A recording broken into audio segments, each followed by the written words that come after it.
મારું નામ પટેલ શર્મિષ્ઠાબેન મકનાભાઈ, મારી સાસરી થાય ટીંટોઈ, તાલુકો મોડાસા, જિલ્લો અરવલ્લી અને હાલ હું મારા પિયરમાં છું. કેમ કે હું 2021 પછી જ્યારે કોરોના થયો એના પછી હું ગંભીર બીમારીમાં છું. એટલા માટે મારા સાસરીવાળા લોકોએ મને છોડી દીધી છે અને મારા મા બાપ મારી સેવા કરે છે.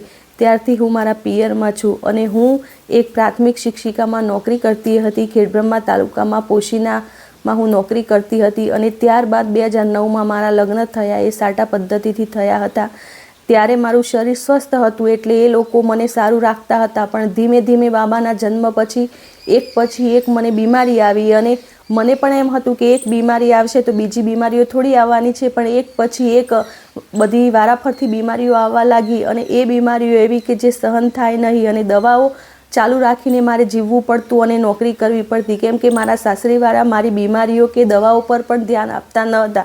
એટલે મારે મારું પોતાનું અને મારા બાબાનું ભરણ પોષણ પૂરું કરવા માટે મારે મજબૂરીથી નોકરી નહોતી થતી, છતાં પણ કરવી પડે એવી મારી હાલત હતી. એટલે મેં દવાઓ ચાલુ રાખીને 2020 સુધી નોકરી કરી અને 2020 સુધીમાં મને જેટલી બીમારીઓ થઈ એ બીમારીઓની ફાઇલો પણ મારી જોડે છે અને 2020 સુધી મેં દવાઓ ખાઈને મારી નોકરી કરી છે. અને 2021થી જે અત્યારે મારી પરિસ્થિતિ છે એ કોરોના પછી થયેલી મારી પરિસ્થિતિ છે અને ત્યારથી હું નોકરી કરી શકતી નથી. મારી પરિસ્થિતિ ગંભીર છે. મને ઓતરડોમાં, હોજરી પર, અંદર પેટમાં બધા સોજા આવે છે, કિડનીમાં સોજા આવે છે, ગર્ભાશયમાં સોજા આવે છે, પેશાબમાં સોજા આવે છે. 2 મિનિટ પેશાબ પણ હું રોકી શકતી નથી કે 5-10 મિનિટ બોલવું હોય, બેસી રહેવું હોય તો પણ બોલી શકતી નથી કે હવે ખોરાક પણ ખાઈ શકતી નથી. મરચાં વગરનું બાફેલું મગનું શાક કે દૂધીનું શાક કે ગાયનું દૂધ, સફરજન એવા પર હું રહેતી હતી, પણ હવે એ પણ મારાથી લેવાતું નથી અને વધારે પડતું ઇન્ફેક્શન પેટમાં થયેલ છે. એના કારણે ખોરાકનું બિલકુલ પાચન થતું નથી, જેના કારણે હું આવી અવસ્થામાં છું અને રોજે રોજ હું એકને એક પરિસ્થિતિનો જે સામનો કરી રહી છું એના કારણે મેં ઈચ્છા મૃત્યુની અરજી કરી છે અને એ અરજી મેં તાલુકા લેવલે, જિલ્લા લેવલે, રાજ્ય લેવલે અને કેન્દ્ર લેવલ સુધી કરેલી છે.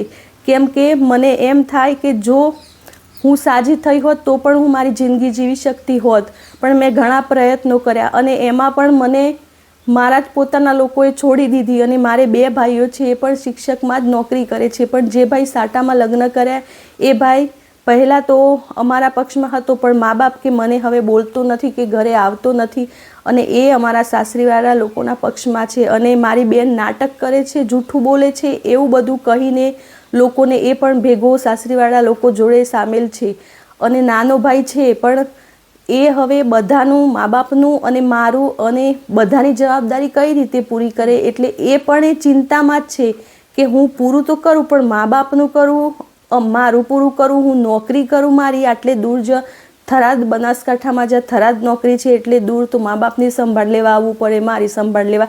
તો પેલો ભાઈ નથી કરતો તો એકલો બધું જવાબદારી કઈ રીતે પૂરી કરી શકે? નહીં તો એનો કોઈ એવો વાંક નથી, એને પણ 2 બાબા જન્મીને મરી ગયેલા છે.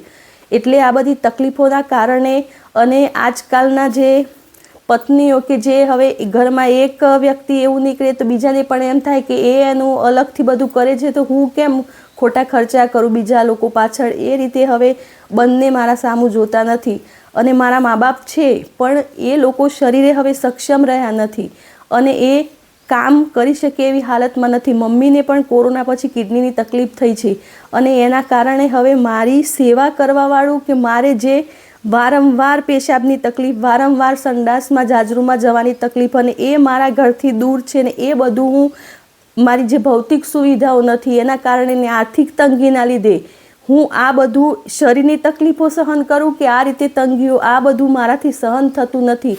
અને મારી સેવા કરવા માટે કોઈ માણસ નથી કે જે મારી ખબર, દેખરેખ રાખી શકે. એટલા માટે હું આ પરિસ્થિતિઓથી કંટાળીને મજબૂર થયેલી છું. એટલા માટે મેં ઈચ્છા મૃત્યુની અરજી કરી છે.